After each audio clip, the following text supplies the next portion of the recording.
Nick Pope. I used to work at the Ministry of Defence, and in the early 90s I had a job which included looking at UFO sightings reported to the department. Today, the National Archives are making available the first batch of these formerly classified files. Let's have a look. Here at the National Archives there are actually 170 kilometres of corridors with files in, spanning 1,000 years. Many of the older UFO files have been available here for some time. There's immense interest in the subject of UFOs from the media, the whole UFO research community, and the public as a whole. In fact, when it comes to Freedom of Information Act requests, UFOs is one of the most popular subjects that's consistently asked about. These existing UFO files, which have been available at the National Archives for some years, these ones date from the early 70s. Here we've got, yes, an unknown track appeared. This is obviously talking about radar here. It's always a very interesting question. People see a UFO, that's one thing, but if something is then tracked on radar at the same time, and if the Air Force can verify that, that's obviously hugely significant.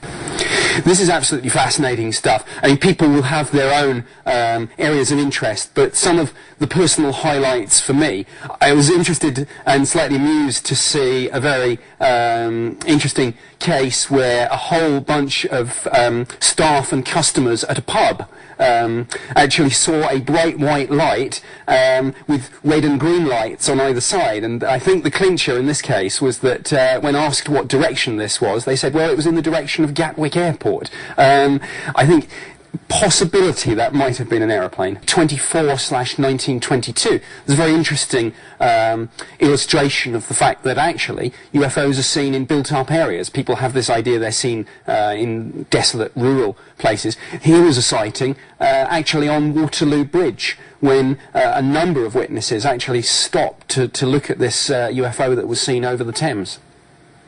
Another interesting report in file DEFI 31/172 is a slightly more difficult to explain report of almost a classic Close Encounters of the Third Kind type spaceship. I mean, this thing was described as being the size of a football pitch, essentially saucer-shaped with coloured lights on it. So something like that is slightly more difficult to explain away as just an aircraft light or something like that. There's a fascinating document in file DEFI 24/1923.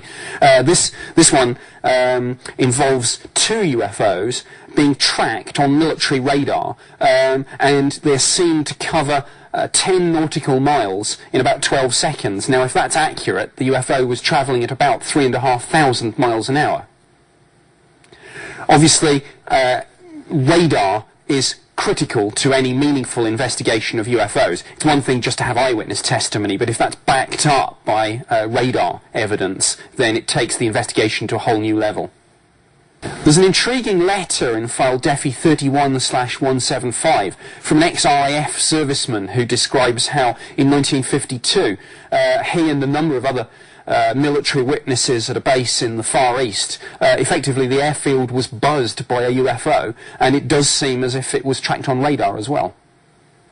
There are some slightly more bizarre reports in these files. One of my favourites refers to a man who claimed to have been in physical and psychic contact with an extraterrestrial being called Algar, who tragically was then killed in a battle with a group of other space beings.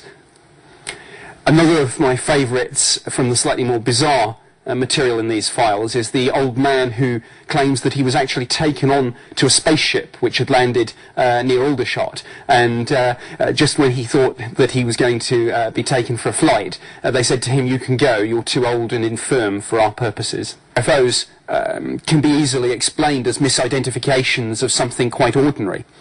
When you look at these files, it's quite clear that in most instances what you're dealing with is well-intentioned witnesses, but people who are nonetheless misidentifying things.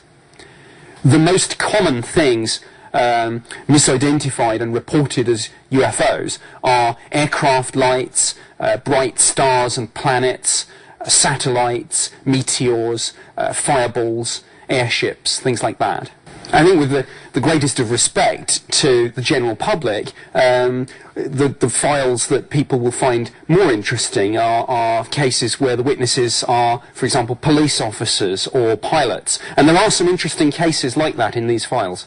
One of my favourite reports is in file DEFI 24/1924.